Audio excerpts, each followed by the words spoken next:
Igbo phrases about the bedroom and toilet. Remember, in olden days, you have bedroom and toilet differently, but modern days toilet, you have both of them together. Now, let us see the phrases used in each of them in Igbo language. Igbo, English. Number 1 says, Achọrọ m ịnyụ mamịrị. Achọrọ m ịnyụ mamịrị. I want to urinate. Mamịrị m na-acha edo edo. Mamịrị m na-acha edo edo. My urine is yellow. Afọ na-asa m. Afọ na-asa m. I have diarrhea.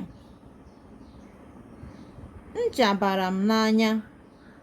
Ncha bara m n'anya. Soap entered my eyes.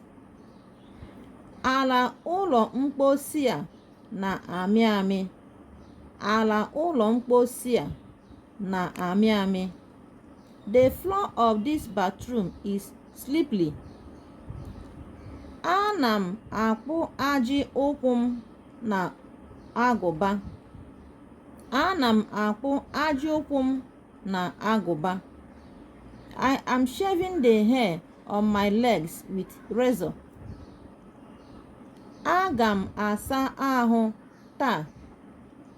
Aga m asa ahụ taa. I will take my bath today. Ncha ọhụrụ a nwere isi ọma. Ncha ọhụrụ a nwere isi ọma. This new soap has a nice smell.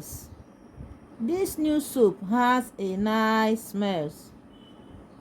Iko m ji asa eze dị ọhụụ. Iko m ji asa eze dị ọhụụ. I am using new cup for brushing my teeth. Egotara m ogbo ọhụrụ ugbu a. Egotara m ogbo ọhụrụ ugbu a. I bought a new sponge now. I bought a new sponge now. Please share this video. Always follow us on Rejoice Chinwendu TV. Share our videos. Like them. Bye.